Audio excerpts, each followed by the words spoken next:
and the power of communism.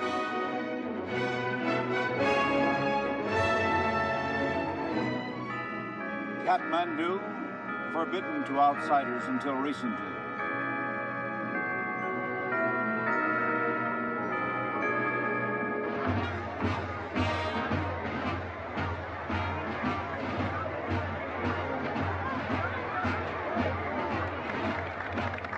The Indian delegation, headed by the Vice President of India, Dr. Sarvepalli Radhakrishnan, philosopher, statesman, and diplomat, which reflects Indian interest in this highly strategic realm of Nepal.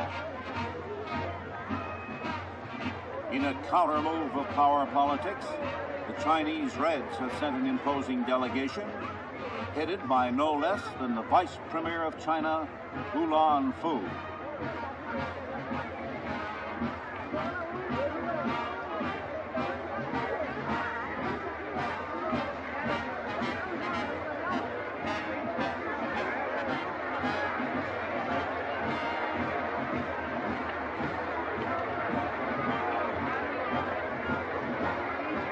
Communists at a coronation may seem odd, but the Chinese Reds are quite willing to play a game of intrigue at a royal court. The stakes are high. Possible control of Nepal on the Indian side of the Himalayas. The American delegation arriving in Kathmandu, including magnetic Mrs. Robert Lowe Baker, prominent in civic and political affairs of Washington and New York. Accompanied by our tall acting ambassador in India, Frederick Bartlett and his lady. Over there on the left, a world-famous name in medicine, Dr. Charles Mayo of the Mayo Clinic with Mrs. Mayo.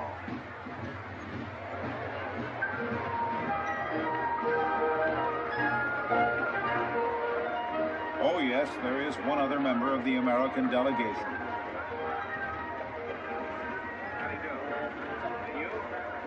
The United States, the only country to send 3 full ambassadors to this Himalayan coronation. The Chief of Protocol, Sardar Prakat Man Singh, meets me with a most impressive 1929 Buick. License number, if you can read it, 46.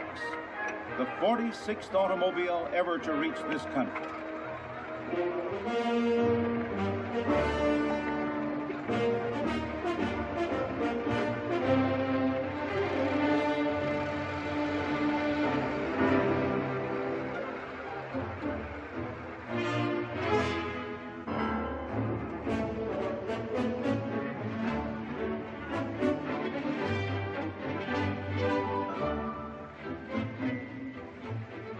The forests of Nepal are famous for their herds of wild elephant, many of whom are captured and tamed.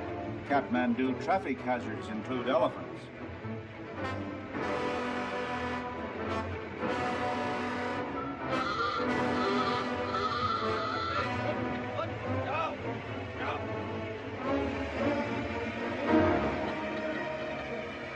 We're about to drive over an American steel bridge, every part of which was carried over the mountains by men.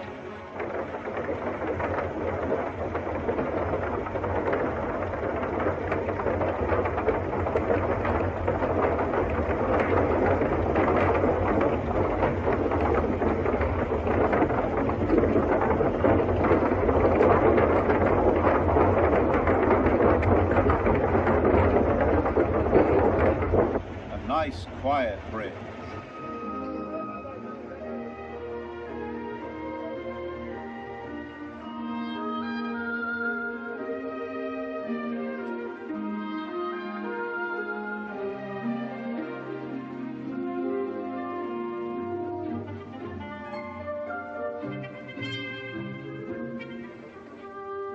Frantic last-minute decorations are going up everywhere.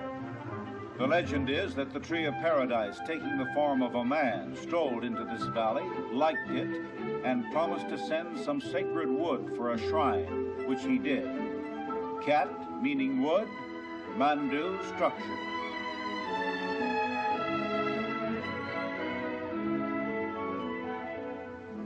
A city of 250,000 people, with hundreds of temples and shrines.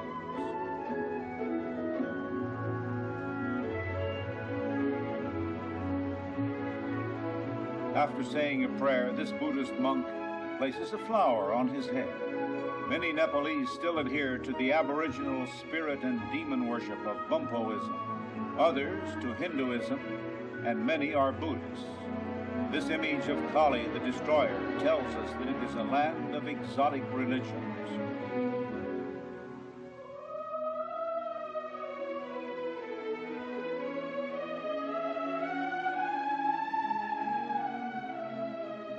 The god Vishnu, many Nepalese call him Narayan, reclining on the serpent of eternity, sculptured more than 1,000 years ago.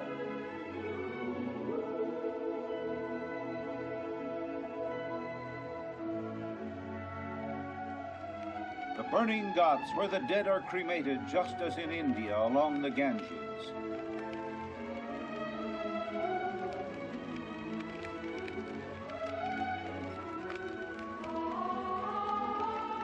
Ashes thrown into the river where children splash and play.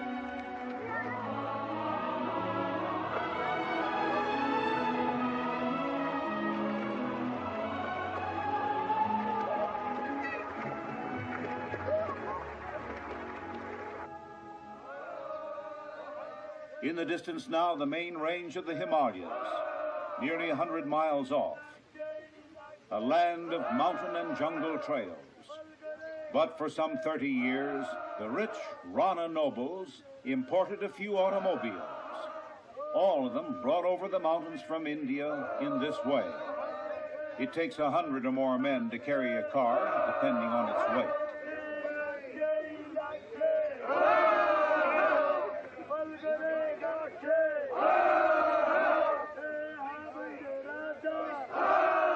The contractor and his assistant, why should they walk?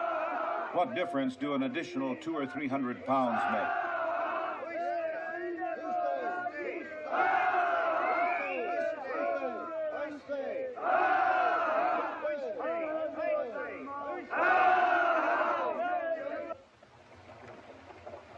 Meanwhile, from one of the palaces to which visiting ambassadors are assigned, we ride in state to present our credentials to King Mahendra in silk topper and striped pants.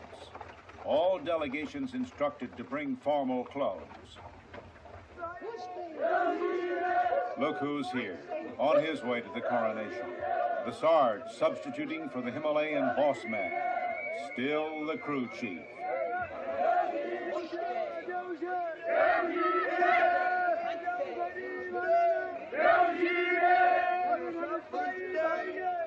Two holy men from India, looking for nirvana, or whatever Hindu holy men look for.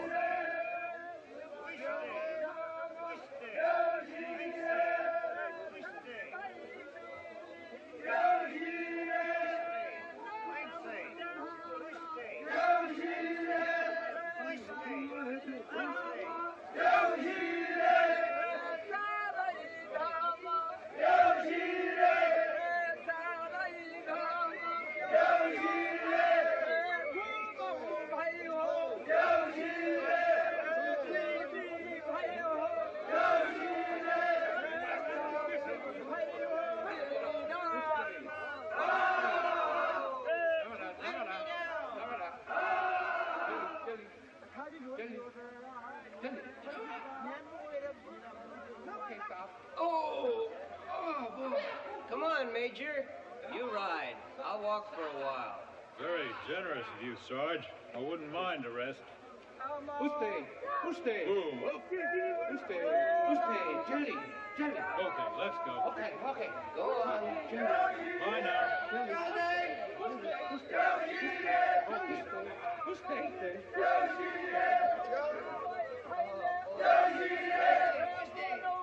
At the palace to present my credentials, accompanied by Chuda Prasad Sharma, the Nepalese foreign minister, and by Paul Rose, head of the American Technical Aid Mission to Nepal, who borrowed his topper from the British ambassador.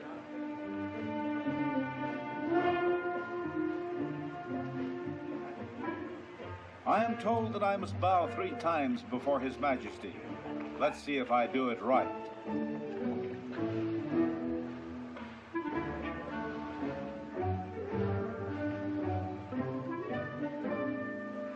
Majesty, I've come halfway around the world to present the congratulations of my country.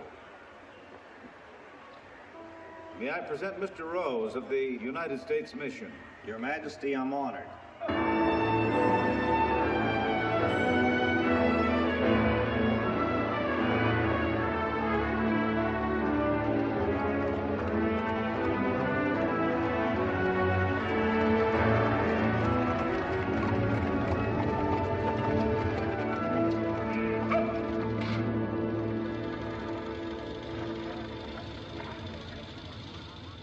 King Mahendra Bir Bikram Shah Deva is kept busy with ceremonies and conferences. For long generations, Nepal was ruled by those hereditary prime ministers of the Rana family. But in 1951, Mahendra's father, King Tribhuvana, grew tired of being a puppet, escaped from the palace, flew to India, and then came rebellion in Nepal. And the rule of the hereditary Rana prime ministers collapsed, and the king returned a real sovereign. But only for a short time, and upon his death, his son seized the throne.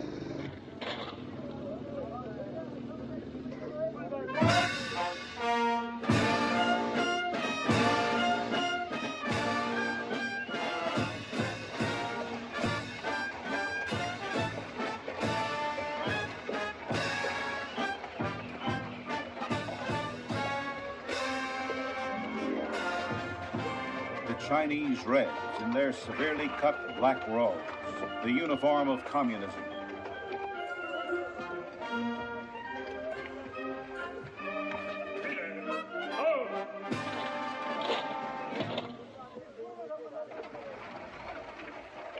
The Red Ambassador arriving for an audience with the king, escorted by the Nepalese Foreign Minister Chuda Prasad Sharma.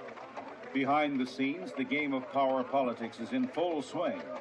Soon after this coronation event, the news came, a treaty signed between the Chinese Reds and King Mahendra's Nepal.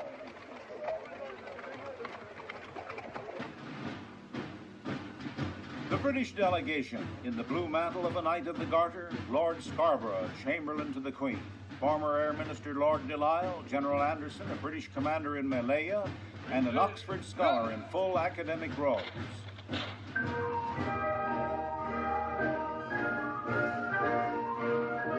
Gurkha troops from the British Army fighting the Reds in Malaya. The Gurkhas originally were Rajput warriors in India. Centuries ago, they fled from the Muslim invaders, conquered Nepal, and later the British recruited them for the Gurkha regiments of the Kipling tradition.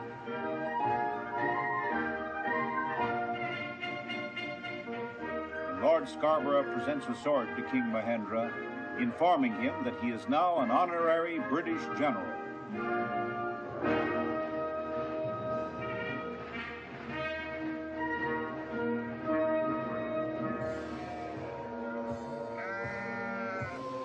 The eyes of Buddha overlooking Kathmandu.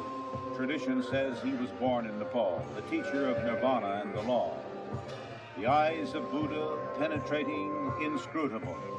Eyes of mystery that see all you do in Kathmandu.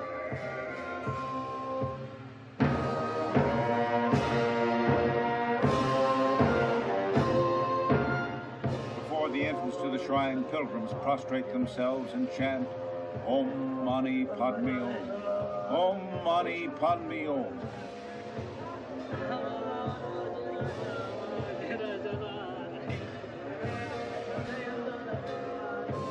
While the prayer wheels spin, each turn 1,000 prayers. Well, what pilgrims are these? Say, you fellows, you're going the wrong way. Your prayers won't be heard at all unless you turn and go the other way.